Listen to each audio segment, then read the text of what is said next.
नमस्कार। मैं doctor Surendra Singh, assistant professor, BSR government arts college Alwar. आज मैं आपको BA भाग 3 के फर्स्ट पेपर पश्चिमी राजनीतिक विचारक में से प्लेटो के न्याय सिद्धांत का अध्ययन करवाऊंगा। पिछले वीडियो में हमने प्लेटो के न्याय सिद्धांत के बारे में जाना। अब उसके शेष भाग के बारे में पढ़ेंगे। प्लेटो ने न्याय के 2 रूपों का वर्णन किया है, व्यक्तिगत और सामाजिक या राज्य से संबंधित। पाइथागोरस के अनुयायियों के समान प्लेटो की धारणा थी कि मानवीय आत्मा में 3 तत्व विद्यमान होते हैं: इंद्रिय तृष्णा, शौर्य, बुद्धि। ये तीनों गुण जब उचित अनुपात में मानव व मस्तिष्क में विद्यमान रहते हैं तभी व्यक्ति न्याय का पालन कर सकता है। दूसरे शब्दों में इंद्रिय तृष्णा, शौर्य तथा बुद्धि का उचित समन्वय और सामंजस्य व्यक्ति के जीवन में न्याय की सृष्टि करता है। इसके बाद प्लेटो राज्य के संबंध में न्याय का प्रतिपादन करता है। प्लेटो के अनुसार जिस प्रकार छोटे अक्षरों की तुलना में बड़े अक्षर आसानी से पढ़े जा सकते हैं, उसी प्रकार व्यक्ति के जीवन की अपेक्षा राज्य में न्याय को स्पष्ट रूप से लक्षित किया जा सकता है। राज्य के संबंध में प्लेटो का विचार है कि राज्य मानव मस्तिष्क का ही व्यापक रूप है। राज्य बलूत के वृक्षों अथवा चट्टानों से नहीं निकलते, बल्कि वे उन लोगों के मस्तिष्क और चरित्र का परिणाम होते हैं जो उनमें निवास करते हैं। अतः मानव जीवन के इन गुणों के अनुरूप ही प्लेटो राज्य के 4 गुण बतलाता है। ये हैं बुद्धिमत्ता, साहस, संयम और न्याय। बुद्धिमत्ता, साहस और संयम, इन 3 गुणों के प्रतिनिधि के रूप में राज्य के 3 वर्ग होते हैं। अतः मानव जीवन के इन गुणों के अनुरूप ही प्लेटो राज्य के 4 गुण बतलाता है। शासक वर्ग, सैनिक वर्ग, रक्षक वर्ग। राज्य में जब शासक वर्ग निस्वार्थ भाव से हितों की रक्षा करते हुए शासन कार्य करता है, सैनिक वर्ग प्राणों की बाजी लगाते हुए देश की सीमाओं की रक्षा करता है, और उत्पादक वर्ग सब कष्टों को सहन करते हुए अपने उपयोग से अधिक उपभोग की सामग्रियां पैदा करता है, तभी राज्य में न्याय स्थिर रहता है। न्याय वस्तुतः कर्तव्य पालन से परे कोई वस्तु नहीं है। न्याय क्या है, उसका अधिवास क्या कहाँ है, इसका उत्तर देते हुए प्लेटो ने कहा है कि यह अपने निश्चित स्थान में अपने कर्तव्यों का पालन करना और दूसरे के कर्तव्य में हस्तक्षेप न करना ही है, और इसका निवास स्थान अपना निश्चित कर्तव्य पूरा करने वाले प्रत्येक नागरिक के मन में है। प्लेटो की न्याय संबंधी धारणा विशेषीकरण के इस विचार पर आधारित है कि एक व्यक्ति को केवल एक ही ऐसा कार्य कुशलतापूर्वक करना चाहिए जो उसके स्वभाव के नितांत अनुकूल हो। प्लेटो के इस न्याय सिद्धांत के संबंध में बार करके विचार हैं। न्याय का अर्थ है प्रत्येक व्यक्ति द्वारा उस कर्तव्य का पालन जो उसके प्रकृति गुणों और सामाजिक स्थिति के अनुकूल है। नागरिक की स्वधर्म की चेतना तथा सार्वजनिक जीवन में उसकी अभिव्यंजना ही राज्य के न्याय है।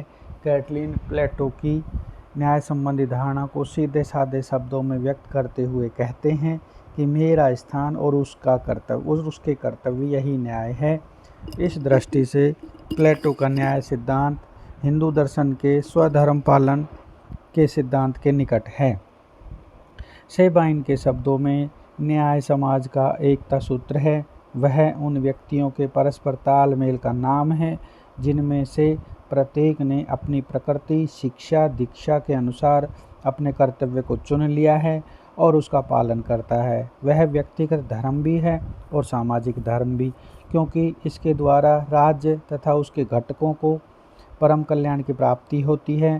प्लेटो के न्याय सिद्धांत की विशेषताएं। नंबर 1, नैतिक सिद्धांत। प्लेटो की न्याय संबंधी धारणा वैधानिक नहीं बल्कि नैतिक और सर्वव्यापी है। इसमें मानव के केवल वैधानिक कर्तव्यों का ही नहीं बल्कि समस्त कर्तव्यों का उल्लेख किया जाता है। नंबर 2, न्याय जीवन का एक आंतरिक तत्व और संतुलनकारी धारणा। न्याय कृत्रिम या बाहरी वस्तु न होकर मनुष्य के अंतःकरण की एक पवित्र भावना है जिसका आधार आत्म संयम एवं आत्म त्याग है। इसमें इस बात पर बल दिया गया है कि जीवन में अति को नहीं बल्कि संतुलन को अपनाया जाना चाहिए।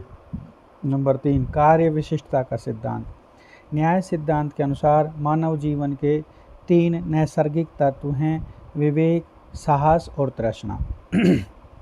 जीवन के इन 3 तत्वों के अनुरूप ही राज्य के नागरिकों को क्रमशः 3 वर्गों में विभाजित किया जा सकता है, शासक वर्ग, सैनिक वर्ग और उत्पादक वर्ग।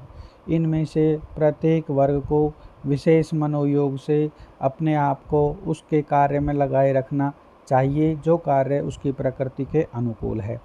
इस आधार पर ही कार्य श्रेष्ठता और समस्त समाज में एकता की स्थिति को प्राप्त किया जा सकता है। कार्य विशिष्टता में यह बात भी शामिल है कि व्यक्ति के द्वारा अन्य व्यक्तियों के कार्यों में हस्तक्षेप न किया जाए।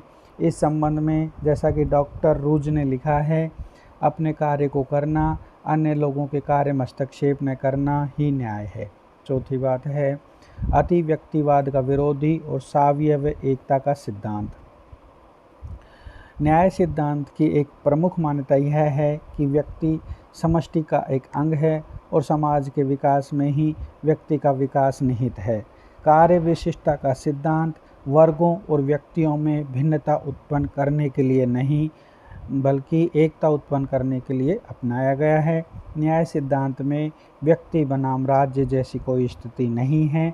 इसमें व्यक्ति राज्य के लिए हैं और राज्य के प्रति उसके कर्तव्य ही हैं, अधिकार नहीं। प्लेटो ने लिखा है कि नागरिकों में कर्तव्य भावना ही राज्य का न्याय सिद्धांत है। दार्शनिक शासक 5वां है इसमें विशेषता। न्याय की प्राप्ति के लिए यह जरूरी है कि राज्य की शासन व्यवस्था विवेकशील, निस्वार्थी, कर्तव्यपरायण व्यक्तियों के हाथों में हो। उपर्युक्त गुणों से युक्त व्यक्ति को ही प्लेटो के द्वारा दार्शनिक शासक का नाम दिया गया है। प्लेटो का न्याय सिद्धांत सीधा साधा होने के कारण महत्वहीन प्रतीत हो सकता है, लेकिन तत्कालीन परिस्थितियों के संबंध में इसका महत्व नितांत स्पष्ट है। प्लेटो के पूर्व और उसके समय में समाज और राज्य में बड़ी अव्यवस्था फैली हुई थी और प्रत्येक राज्य धनी तथा निर्धन इस प्रकार के 2 परस्पर विरोधी वर्गों में बटा हुआ था। उस समय जिसकी लाठी उसकी भैंस का सिद्धांत क्रियात्मक रूप में तो प्रचलित था ही। थ्रेसिमैकस जैसे सोफिस्ट विचारक बुद्धि एवं तर्क की दृष्टि से भी इसे न्याय संगत ठहरा रहे थे।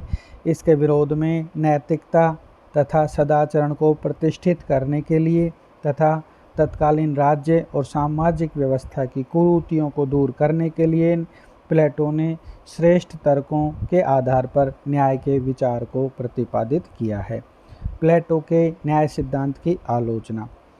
यूनान की तत्कालीन परिस्थितियों की दृष्टि से न्याय धारणा उपयोगी है तथा उसका अपना महत्व है, लेकिन वर्तमान परिस्थितियों के संदर्भ में उसे स्वीकार नहीं किया जा सकता। प्लेटो के न्याय सिद्धांत की निम्नलिखित आलोचनाएं की जा सकती हैं। नंबर 1, प्लेटो का न्याय सिद्धांत कानूनी धारणा नहीं है बल्कि एक नैतिक धारणा है। विलियम बॉयड इसीलिए कहते हैं कि उसके नैतिक कर्तव्य और वैधानिक दायित्व के बीच की सीमा को भुला दिया है। दूसरी आलोचना यह की जा सकती है कि प्लेटो ने दार्शनिक वर्ग को समुचित शक्तियां प्रदान कर दी जो कि उचित नहीं हैं, क्योंकि असीमित शक्तियां पूर्णतः भ्रष्ट कर देती हैं। तीसरी आलोचना है मनुष्य और समाज का सर्वांगीण विकास संभव नहीं होगा क्योंकि प्लेटो ने मनुष्य में केवल 3 गुण और समाज में केवल 3 वर्ग माने हैं जो कि उचित नहीं है। चौथी आलोचना है कि गुणों के निर्धारण का कोई आधार नहीं। प्लेटो ने अपने जो 3 वर्ग माने हैं उनके गुणों का निर्धारण का कोई स्पष्ट आधार नहीं है। 5वीं आलोचना यह है कि वर्तमान समय के राज्यों पर इसे लागू करना संभव नहीं हो सकता। 6ठी आलोचना है सर्वाधिकारवाद का मार्ग प्रशस्त होना। प्लेटो का न्याय सिद्धांत इस कारण भी अस्वीकार्य है कि इससे सर्वाधिकार का मार्ग प्रशस्त होता है। 7वां और अंतिम आलोचना है वर्गीय विशेषाधिकारों का समर्थन अनुचित। न्याय से सामान्यतः हमें व्यक्तियों के प्रति व्यवहार में समानता का बोध होता है, किंतु प्लेटो ने विशेष अधिकार दिए जो कि ठीक नहीं हैं। वास्तव में प्लेटो ने अपने न्याय सिद्धांत का प्रतिपादन एक वैधानिक सिद्धांत के रूप में नहीं बल्कि एक नैतिक सिद्धांत के रूप में किया था। धन्यवाद।